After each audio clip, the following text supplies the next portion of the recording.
எடுத்துக்காட்டு 1.2 மொத்தம் 1.3 பற்றி பார்க்கலாம். நம்ம வந்து நெகட்டிவ் நம்பர்ஸ் 0 பாசிட்டிவ் நம்பர்ஸ்லாம் வர நம்பர்ஸை வந்து முழுக்கள்னு சொல்லி பிரிச்சுருந்தோம்.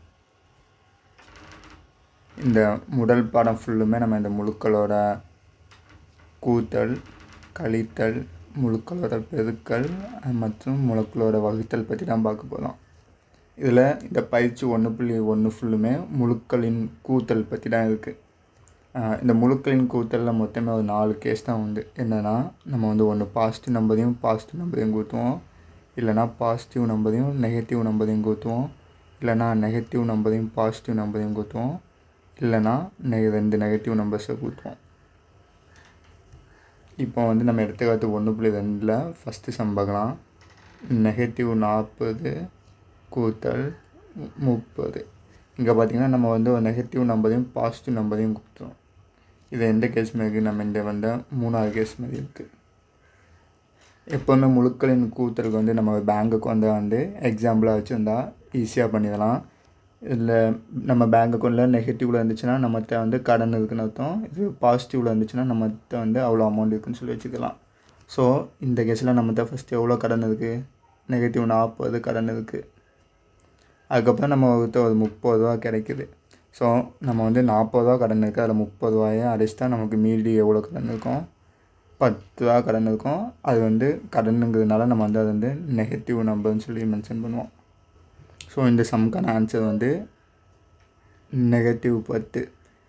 இந்த சம்லேருந்து நம்ம ஒன்று கற்றுக்கிடலாம். என்னதுன்னா, ஒரு பாசிட்டிவ் நம்பரையும் ஒரு நெகட்டிவ் நம்பரையும், இல்லைனா ஒரு நெகட்டிவ் நம்பரையும் ஒரு பாசிட்டிவ் நம்பரையும் வேறு சைன் உள்ள நம்பரை வந்து கூட்டும்போது நமக்கு ஆன்சர் என்ன கிடைக்கும்னா, 2 நம்பரையும் கழித்து கிடைக்கிற நம்பரும் எந்த நம்பரோட சைன் வந்து பெருசாக இருக்கோ அந்த சைன் வந்து இங்கே வந்துடும்.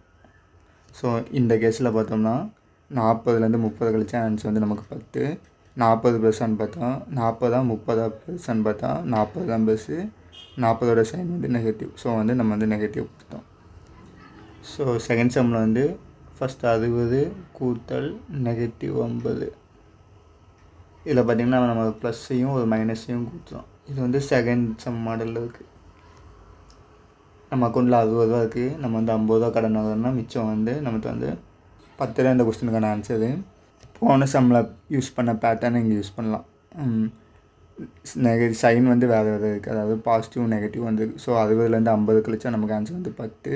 இப்போ பெரிய நம்பரோட சைன் வந்து ப்ளஸ்ஸு. ஸோ ஆன்சரில் வந்து ப்ளஸ் வரும். +10 தான் இந்த கொஸ்டினுக்கான ஆன்சர். அடுத்து எடுத்துக்காட்டு 1.3 முதல் சம் பார்க்கலாம். -70 கூட்டல் -12. நம்மக்கிட்ட வந்து ஒரு 70 ரூபா கடன் இருக்குது. அகைன் நம்ம மேலே எவ்வளோ கடன் வருதுன்னா ஒரு 12 ரூபா கடன் வரும்.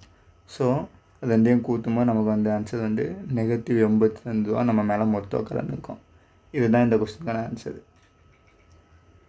இந்த கொஸ்டின்லேருந்து நம்ம என்ன கற்றுக்கலாம்னா, 2 நெகட்டிவை வந்து கூட்டினோம்னா நம்ம வந்து நெகட்டிவ் அப்படி ஆன்சரில் போட்டுட்டு 2 நம்பரோட சம் கூட்டலை வந்து அப்படி எழுதினோம்னா அந்த கொஸ்டினுக்கான ஆன்சர் கிடைச்சிடும்.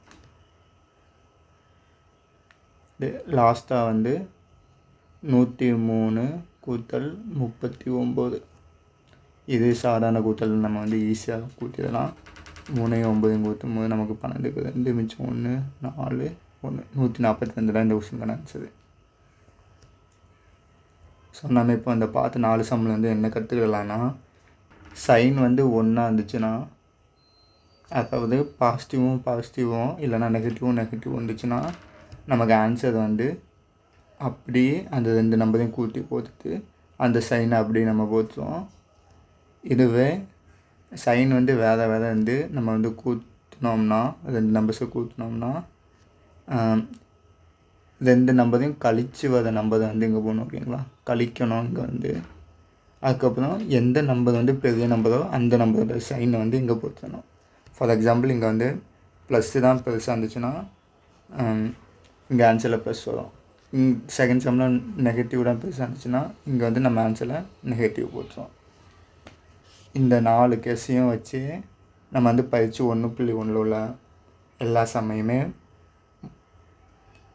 ஈஸியாக ஆன்சர் பண்ணிடலாம். இதை ட்ரை பண்ணி பார்த்துட்டு சொல்லுங்கள்.